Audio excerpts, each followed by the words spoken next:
Welcome to the Business Owner Elevation Podcast, the show that's designed for coaches, consultants, and expert business owners that are looking to achieve higher levels of productivity and profitability, where we share battle-tested tactics and innovative ideas that guarantee to elevate your business rapidly. Brought to you from the award-winning Best UK Business Podcast in 2015.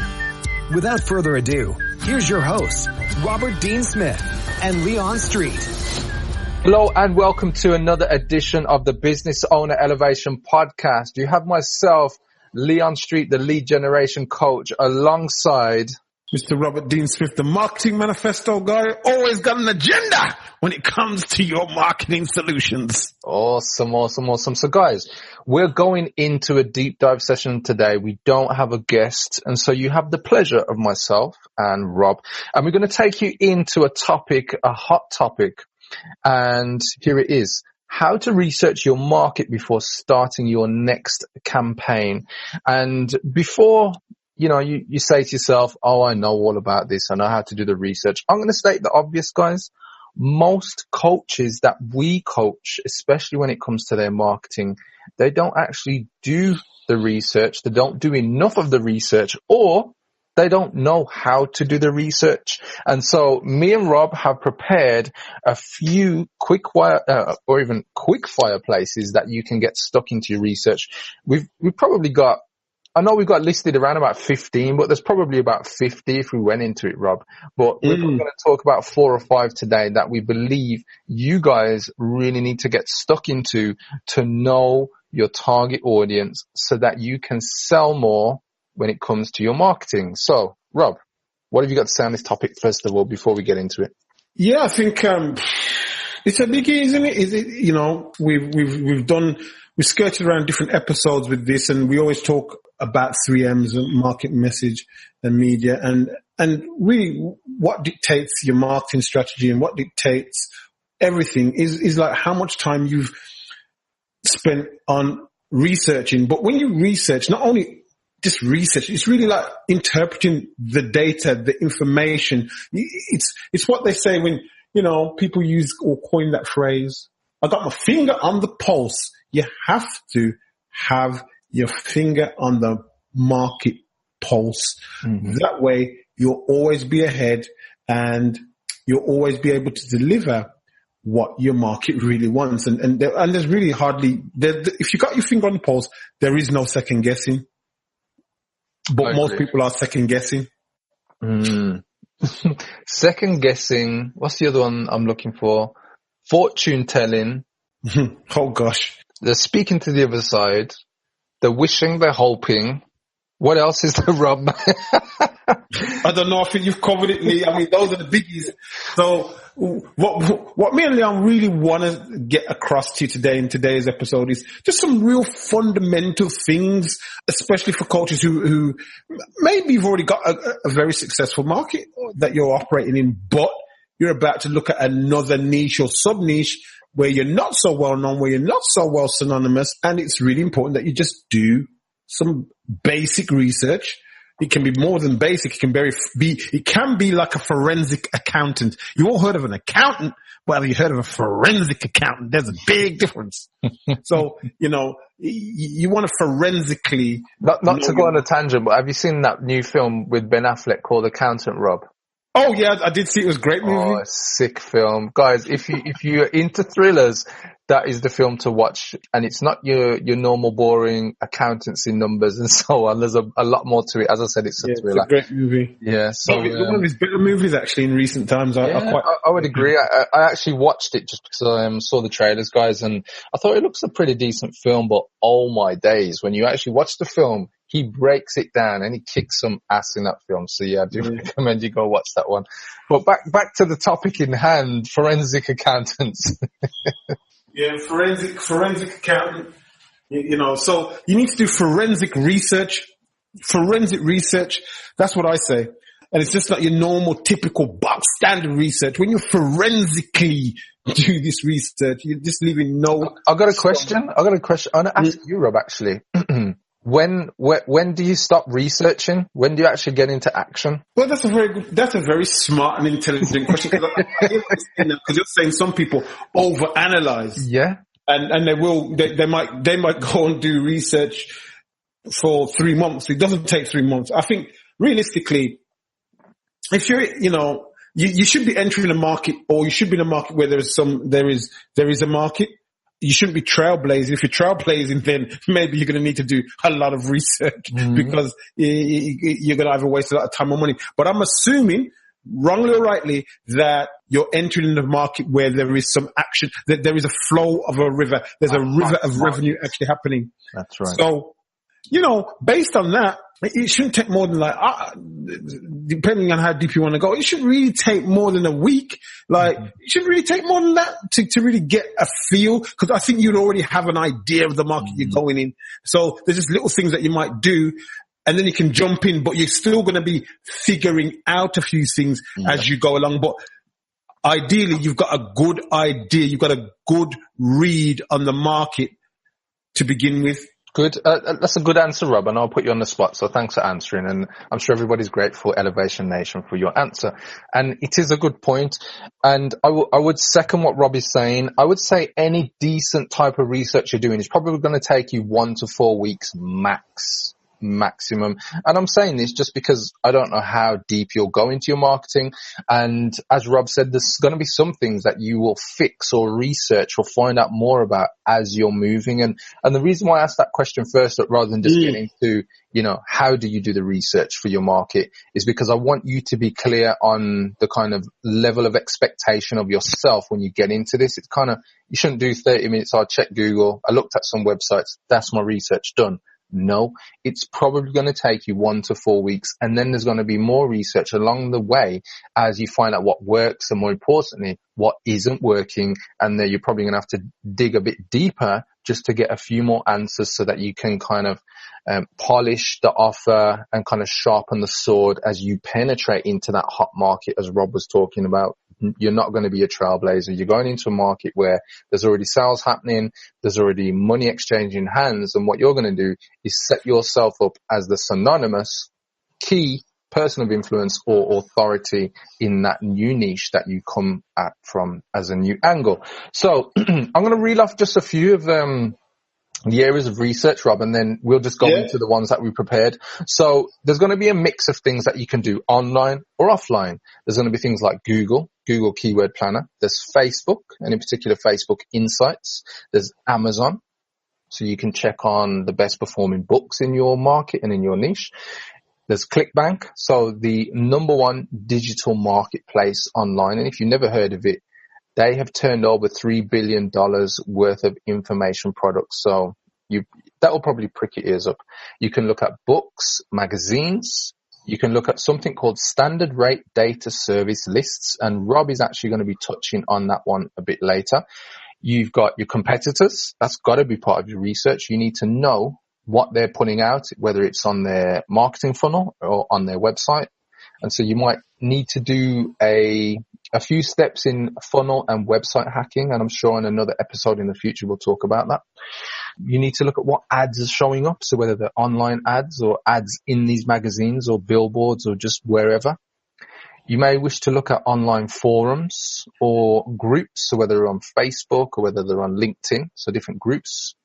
You may wish to look at either some competitor or industry podcasts, radio shows, and I'm saying this in particular radio shows because you don't want to listen to the top 40 hits and try and figure out if that's where your market is going to be. No.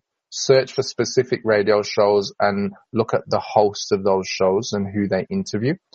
You want to look at the difference between specific research and general research, which is a big it's a huge step, and it's one of them reasons why me and Rob are saying you need to take at least 1 to 4 weeks. We're not just looking at general when you get into a market, you're going specific to your niche. And then finally, there are many more, but this is something again Rob's going to be talking about, speaking to real people. Rob, over to you. Yes, so with this whole market research, so it's a very broad topic, really. Because you can be doing market research on different aspects of the market. You could be looking at from, you know, a demographic research, like how big is the market that you're going to serve. You could be looking at it from a financial research, but you should be adding all these different layers together. So, you know, you might see there might be a website that gives you some stats on saying, yeah, the e-commerce market is worth 500 billion. Da, da, da. So you got to know what those figures are. And then within that, there's niches within niches. So the more that you can say, okay, so the overall market's worth this, but this section of the market's worth this much financially. There's competitor research. And the best form of competitor research is just to buy the damn product, really, if you can afford it. Absolutely. Get into their sales funnel and their marketing funnel. For sure. So this is what I'm saying. There's elements of different research but you want to combine all of those elements to make an informed decision on how you're going to approach it. You know, especially on the marketing side, how you're going to approach it. Because if you're entering a market to, you know, trade your wares, sell your wares, you're going to have to know how big it is. You're going to have to know a little bit about the competition. You're going to have to study some of their marketing campaigns. And you know, there's this terminology about reverse engineering, which I like and I don't like, because I think sometimes, especially depending on the level you're at, you can get sucked in to their marketing campaign and you forget the one thing you're supposed to do. Absolutely. I think I just want to add to that, Rob, and you know, this is both from what I've seen and helped with coaches and also what I've experienced, guys. And so, you know, what I want to put out there is that we're not kind of separate from all of this that we're talking about. And a lot of this comes from us, you know, doing this, tried and tested. We've been there where the mistakes have happened, and we've been there where the successes have happened. And I would say, you know, when you're really getting into research and trying to figure things out, and you're, as Rob said, reverse engineering, is that what you will see on the front end is probably like 1 to 10% of what's going on through the whole of their marketing strategy. And this is really important to see. And as Rob says, you know, we've been there in the past where you look at something, it's like a bright, shiny object. You see the kind of tactic in place and you think, actually, let's take that on board without really going in deep into the research and then knowing, like, have we been in that person's sales funnel? And the reason why I say sales and marketing funnel is marketing is the kind of first part of what you see. The sales funnel is when you've purchased. So you've been through the actual buying process where you've either exchanged cold hard cash or you put your credit or debit card details into a payment page and selected buy now. And I think this is vitally important, and it's at this level of specificity and where you go into specific against general research that you find the answers, guys. So, you know, I didn't want to segue too much, but I just wanted to add a bit more light onto what Rob was going into. Yes. That's topped up like icing on a cake. Hold on a second. That's my cherry. You can see we're in humorous mode here. We're in humorous mode here, gang. We like to have a laugh. We like to have serious fun while we do our business. All right. Do you want to? Where do you want to go, Leon? I'll kick off because it's probably the obvious what everybody's hearing right now. Okay. And I'm going to go into probably 2 or 3 key areas. What I might do is do one, hand it back over to Rob, and then we'll come back to another area of research. So the obvious one that I want to kick off with is Google, the number one search engine online. And I'm just going to get stuck into it. If you're a coach, you should start by researching on Google. And I'm not even talking about going into any real tools at the moment. Literally, if you go to Google search engine, you type in the kind of keyword phrase that somebody would be looking for when they're looking to hire you. So if you're a mindset coach, if you're a career coach, a business coach, an example would be business coach in Birmingham. Yeah. So somebody may be searching for a business coach in Birmingham, or it could be mindset or transformation coach in Birmingham. So the reason why I say start with Google is that as you type into the search box, Google will come up with automatic search suggestions. And so what this is telling you is that Google has had these searches performed before by other people, and Google is demonstrating to you that there is a demand. Now, the real, I suppose, key part of this is that's quite general. I would say it's quite a general approach. You're getting some indicators from the number one search engine. It's probably auto suggesting to you. So that's an indicator. But if you want to get specific, what you'll then do is go onto Google and search for Google Keyword Planner. And this is a tool that Google allows you to use so long as you have a Google account. And on here, you can search for keywords and phrases that people have searched for on Google, and Google will show you what the monthly search numbers are. So you'll be able to find out for a given keyword or a key phrase. And when I say a phrase, it's more than one word. So as I said, mindset coach in Birmingham or business coach in Birmingham. And you'll be able to see the numbers. You'll be able to see every month there's this many searches, and it will give you some indicator as to how hot that particular phrase is for the market that you're looking to go into. And I know Rob's used this a lot. I've used it a lot with many campaigns, and it's a good place to start purely because, you know, if somebody is searching at some point in that search, more often than not, I'll say, is that search is going to lead to somebody making a buying decision. And there are different phrases that may indicate that person is in that mode of buying. It could be hire business coach in Birmingham. So as a keyword phrase, you probably could guess that this person is very close to making that decision.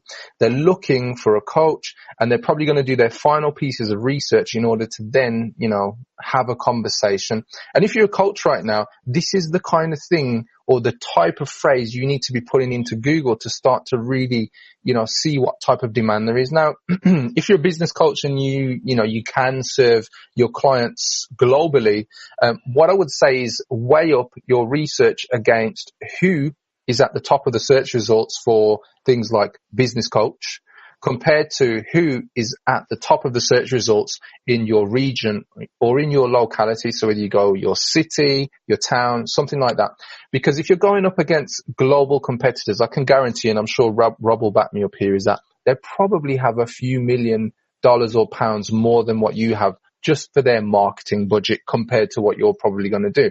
I'm not saying that's always true, but what I'll say is that if you don't really rank for these kind of global phrases, and you know, it's something that would be more difficult for you to get into, because on average it can take anything from 3 to 18 months to really rank for good terms.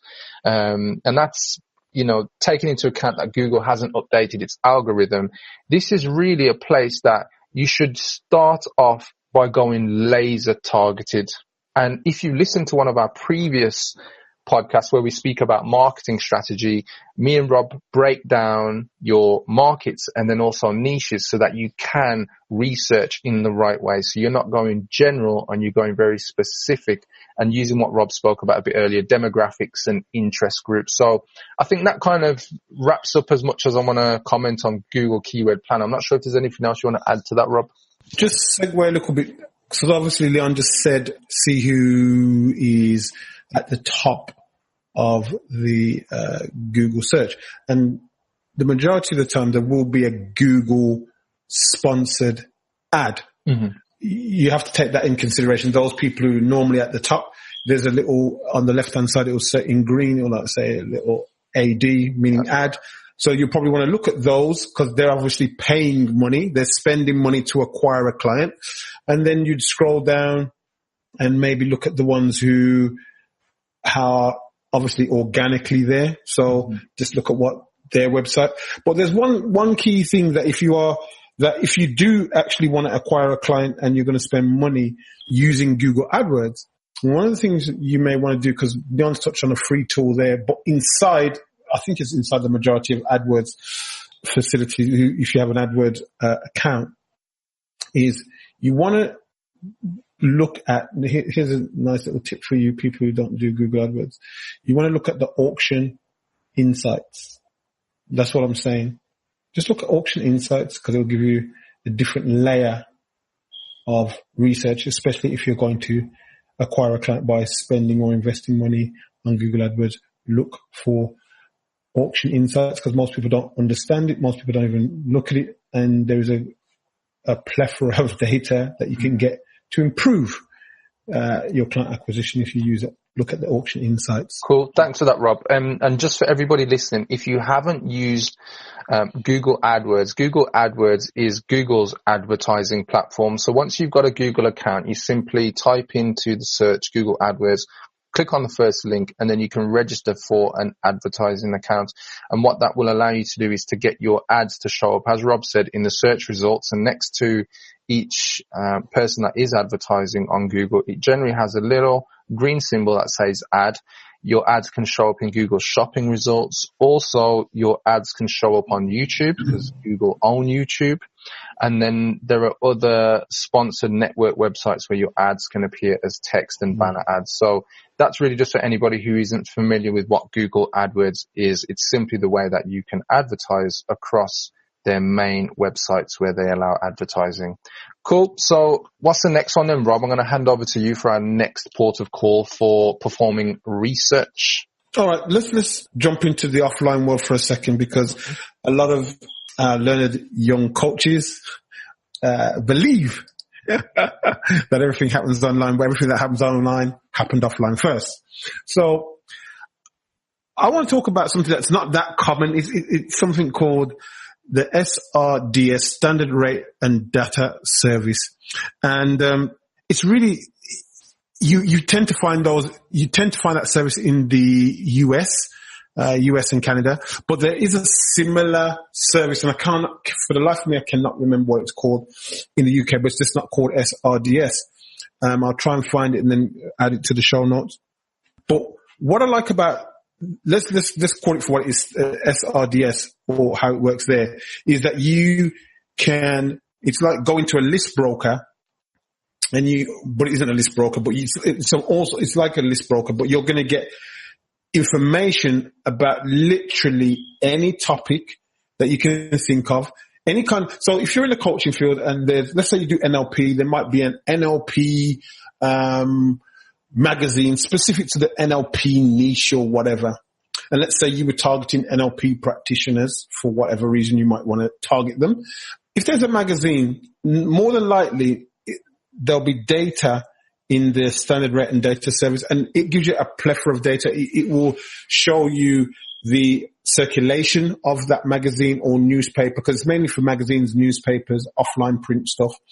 It'll show you the circulation. It'll show you the frequency of that circulation. It will show you things like recent promotions. So if somebody's advertised in that magazine, you get an idea of like what size of advert that they advertise in there and how frequently they advertise. So if you've got a competitor, so it's no different from like Google. You've got a competitor, you can go on there and you can say, oh, look, great, pick a magazine. It'll give you all this data and you say, right, we've got these people who've run this type of promotion for like 12 months, month in, month out. They've put an insert ad for the last 12 months and they've sold a product that is worth $497. You obviously know what you've got there is you've got a buyer's list, which is completely different to like doing list building online where you might give away some free information, but really getting tire kickers who may not want to spend money with you right away. Yeah. But with that list, you're getting a buyer's list. So it's slightly different. You know, these people have spent money. You know when they spent it. You know what type of product, and you know the company that sold them that product. So you can go and buy that product. And if you really want to re-engineer something, you could go and look at their product and say, right, I think I can do that 20% different. And then you would go into SRDS and you'd find similar lists to run that campaign to. And that's really the key. It just gives you a plethora of information on the different kind of magazines, offline magazines and publications, which are specialists in niche, are all niched out. But the key difference is you've got buyers. So you know that if you create something to a hot market, you can actually buy that list, send it out in snail mail, or you could not use a combination of tactics, actually, snail mail plus online if you want to. Yeah. But you're going to target a buyer's list, not a prospecting list. People who have shelled out hard, cold cash. And it tells you if they're paid cash, it tells you if they're paid by check, and it tells you if they're paid by credit card. So you've got the details. And you probably can get some of their telephone numbers as well, but it's great. And you've got their mailing address. So it's wonderful. So that's the key thing there. And I think it's something that, as we evolve as business people and as coaches, you know, there is a great emphasis to build online, but there should also be a great emphasis to do certain things, use certain technologies that allow you to go offline. So using the postman as your prospector to deliver your message, which is, you know, that's offline email, for want of a better word. The email delivery service is Royal Mail. Yeah. Or something else, or DHL if you've got a big parcel. That becomes your offline mechanism, but it's much better because there's less attention. If you construct your package, your promotional package properly, then you're going to get their undivided attention. Whereas online, you know, there could be like on 100 email lists and getting distracted, and social media's distracting them. But snail mail, you can't get too distracted because they'll be excited because the only other mail they're really going to see is bills. So yours is going to stand out like a sore thumb. Cool. Yep. And what I'd like to add to that, I finished reading the Boron letters by the late great Gary C. Halbert.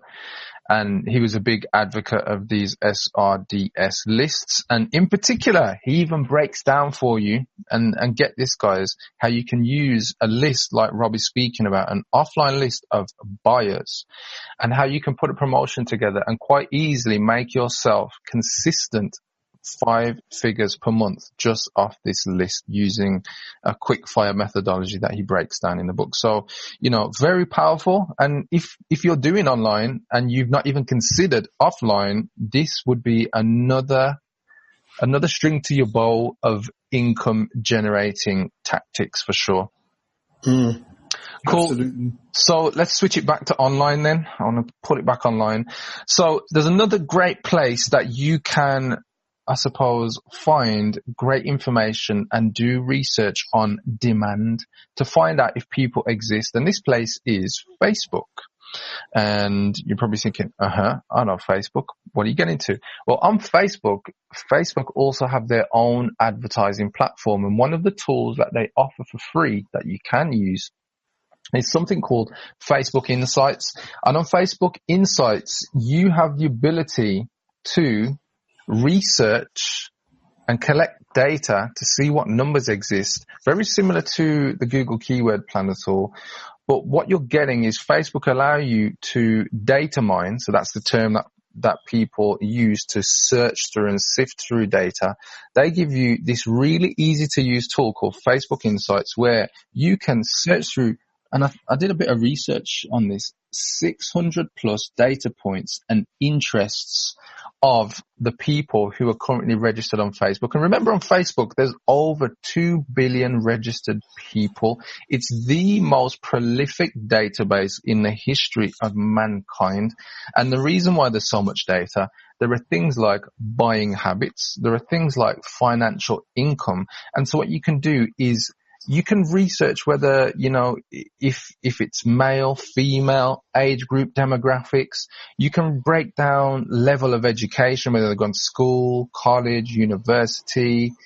It's so powerful in the sense of they show you how many people are actively using Facebook. So what does this mean to you and me?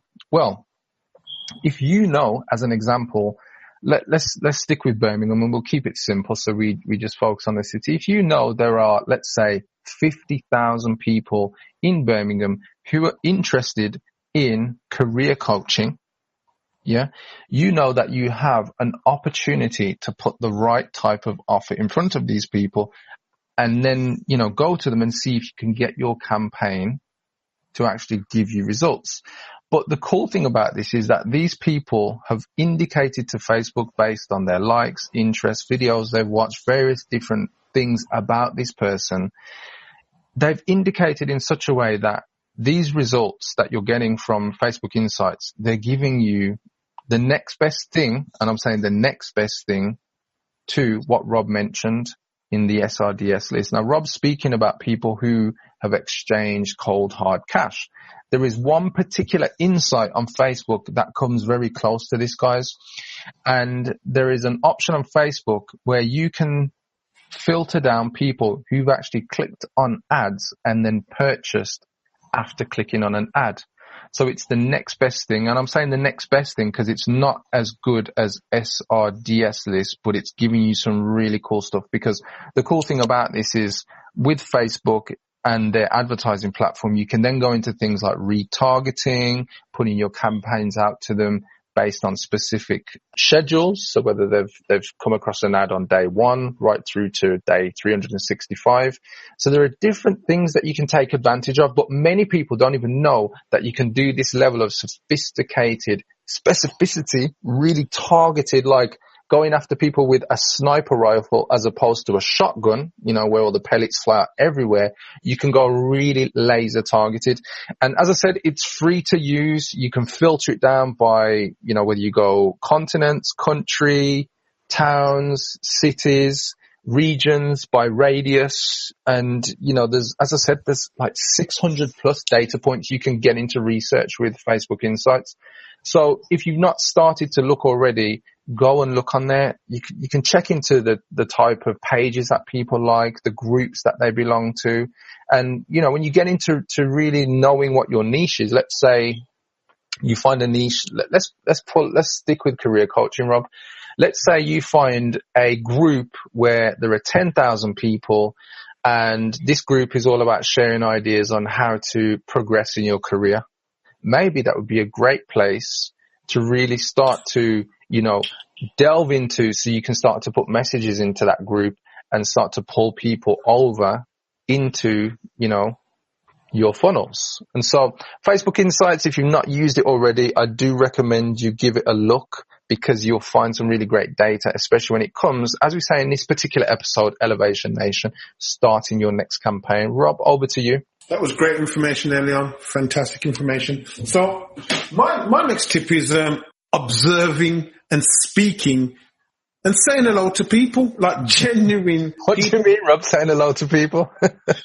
Actually speak to them because, there's so many people online, your Facebook friends who are not really your Facebook friends. You just because whatever you do, they follow you. Absolutely. They're followers, not friends. But hey, hold on. Rob, can I class Joe Polish as a friend if he's replied to a message I sent him? No. Oh, I was going to say Joe Polish is my friend on Instagram. No. Still a follower until a friend is somebody that invite you around to your house and make you dinner. That's what I class as a friend. So these Facebook fakey friends, they're just associates for now. Like if they invite you around for dinner and break bread with you, that's getting closer to the point. But I think a lot of research, you can do a lot of observational research. And what I mean by that, you have to speak to people. You have to go out and just observe, where does some of your target market hang out, and speak to them. It could be on the phone. Don't get me wrong. It could be over Skype, but you need to speak to real people who are very close to your target market or avatar that you think that you're going to be dealing with, and really documenting what they say. So don't try and memorize it, get the call recorded or make very detailed notes that you will review alongside some of the other strategies that you're going to do and some of the things that we're mentioning here, so that you've got a 360 view or 30,000 foot view of your market. But you just can't beat barroom talk, as we say. I mean, a lot of great copywriters, the way that they research is they say that we have barroom conversations, because what does that mean, Rob? basically, it's like if I took you out to a wine bar, Leon, I said, what would you like to drink? And you say, I don't know, Jack Daniels and Coke. And then we get stuck and then we just start talking about stuff. Like, we'll talk about whatever it is, football, marketing, whatever. But that's where you get to the nitty gritty, because the way that you're going to solve some of the issues that your market is facing is when you have real conversations that are not guarded. Like, a lot of the research you're doing, it's still guarded research. Like, you're just getting cold stats. What is the emotion behind the stat? Mm-hmm. You know, you're only going to find out the emotion by speaking, and you're going to get, you know, you'll ask a question in a certain way and you get several different responses, and you got to think, okay, so the women I spoke to in the coaching world responded like this. And when I look at my data, they were aged between 25 and 35. Let me go and speak to some coaches who are 45 and 55 and ask the same questions and see what the response is. Data doesn't tell you that. Cold data does not tell you that. Cool. The only way you're going to know that is that you look at the cold data that you can get from the areas we've spoken about, Google, Facebook Insights, Standard Rate and data. You can get all the cold, hard facts, but you need the emotional, because logic opens the mind, emotion seals the deal. So you have to then speak and have these conversations and go back to the places you've done research and say, that makes sense to me. And then you have to roll that out in the way that you're actually going to position yourself in the market, hopefully in a preeminent way, and then how you're going to articulate your message, which none of these stats can tell you. And that's the key thing. This is what I mean by speak to real people. And then you'd speak to these, like, if you look at the thing Leon just said about, okay, all right, I've looked at some hard cold facts from Facebook Insights, but if you can then talk to these buyers that, you know, you can see that they clicked on this, I don't know, aging product that makes you look 10 years younger, ladies, right? And you actually get an opportunity to target, which you can, because you could retarget those people and get them to do a survey, and then hopefully get a survey, but then get them on the phone and say, hey, why did you buy that product? Or what made you like that? Oh, well, I like the color purple. Okay, great. So you like the packaging, it was purple. And you're getting real, like, proper, solid information that backs up the data and should also back up your intuitive feel of the market. Because otherwise you wouldn't be going into, if you didn't intuitively have a feeling, a gut feeling on a certain level that you believe this is the market that you should enter, you wouldn't do it, because you can't just do it on cold, hard facts. There's got to be some gut intuition, which is backed up by the stats. And that's what I mean by speaking to real people. And also another little tip, because see all the things that, I mean, like Leon said, there was like 50 different areas we could talk about doing research. And I tell you, one of the best places, right, that people just don't even think about these days, but because the building's so grandiose, so it caught my imagination. It's called the library. I knew you was going to say that, Rob. You got to go to, because back in the day, it was one of the greatest places to do research. You go to the library and you would get some real, like, proper hardcore research and stats, and you use those machines that I can't remember, they're called like fish machines, and they put the old things on there, and you could pull up the old newspapers and really go back. And you feel, and you know what? The very act of doing that makes it feel different anyway. It's like you really have done your research. Because, like, doing it online and doing some Google things, you're cutting and pasting. But when you take your ass to the library and when you take your ass out into the marketplace, you get a different feel. I don't know. I think it's just something that will go off in your neurological brain paths that will cement this in a better way than just doing everything online. Hence the reason why I've gone for 2 offline ways of doing research. Yeah. Absolutely, guys. And what Rob's getting to is you're going to the horse's mouth, you're going to the source. And if you don't frequent bars, maybe you frequent coffee shops, you know, the equivalent, even a tea room. And I think the key thing here is don't just base everything just off, as Rob says, cold, hard data. Yeah. Speak to people, because actually I think that match to what you just said, which is a great thing, Rob, your intuition, your gut feel will ultimately give you the right feeling about, at least this is in the right direction. Now let's see what we're made of when we get into our marketing campaigns and seeing if we've got the right match to the market with our message, which is a whole nother episode in itself. Yep. I've got one more then, just to bring it full circle, and I'm not going to spend too long. I'm just going to jump into this one quickly as we get close to wrapping up. And as Rob said, library as his last part of his offline, I'm going to take you back to Amazon, to the online library, the number one marketplace. And I'm going to start with books, because it is the place where you can check out a hot market. You can go to the book section of Amazon. You can go to the different subcategories that align with the market you're targeting, and then break down and go into the niches. Maybe you'll find a niche that, whether it aligns or closely aligns to who you're targeting. Look at who are the leading authors, the leading books that are currently circulating. You know, from this research, you can start to look at, you know, the people, the authorities that are already there, what they're doing, what they're talking about. Look at the reviews on the books, look at the positive, but more to the point, look at the negative. Look at what people are saying that they don't like about a book.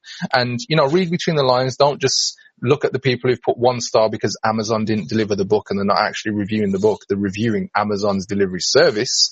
You know, check into it and see what they're saying about the market that you're going into, because this will pay dividends when it comes to, as I said a moment ago, going into the campaign stage and getting the message right. And all of this at least will set the right foundation to know that you're moving in the right direction as you get to the message stage, where you actually start to construct the campaign. And I think that's about it.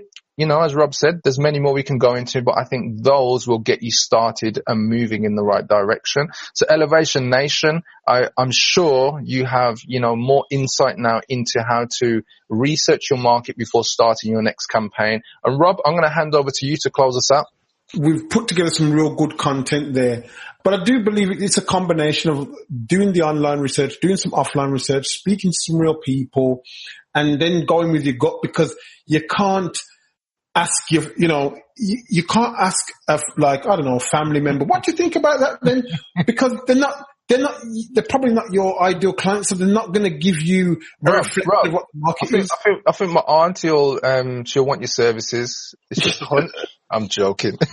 So that's what I'm saying. So, you know, you can't do that, guys, if you're going to be really serious about it. And the main thing is, I think one of the other key things is, especially if you're doing the research and then if you're researching to say, hey, how am I going to market myself? Don't pay too much attention to, pay a bit of attention, but don't get sucked into the universe of what everybody else is doing. Cause otherwise you might become a copycat. You might become a plagiarism junkie and plagiarize and say, oh, well, because they're doing that and he's doing that and they're doing that. But like Leon said, you've seen 5% of the iceberg. You got no idea. And if they're really proper pros, like old school direct marketers who are pros, sometimes they leave out campaigns out there that are not working. Why? Because they've got deep pockets. Mm-hmm. So they want you to go and knock them off, but you're knocking off rubbish. Mm-hmm. So don't be an imitator. That's don't let the research fool you and think, that looks great because he's a guru and he's doing it. You just don't know the figures. Mm-hmm. You don't know behind the numbers, because you're not in the camp. But trust an old veteran like me who has seen a few things and heard a few things and realized how some of these people operate. They will leave out a boat. You've heard of a red herring? Well, there are red herring marketing campaigns specifically there to sink you like a battleship, so that you float at the bottom of the sea, and then it leaves them more opportunity because you've just got caught in a red herring, a smoke screen. So you got to come at it from land, sea, and air. Do you hear that, Elevation Nation? Cool. I think we've done well just to keep it to this amount of time on these, Rob, because I know we can talk for days. Yeah, for sure. So Elevation Nation, we hope you've got value out of that. Hit the site. Don't forget the E3 epiphanies where we drop stuff like this, but in email format. Yep. So there you go. Adios amigos, and look out for the next episode with me, Leon, or maybe a guest. Absolutely. Remember, guys, www.businessownerelevation.com. And if you're not in the Facebook group, go and search on Facebook right now, Business Owner Elevation Community. And we look forward to seeing you on the inside. Until the next episode, take care and goodbye.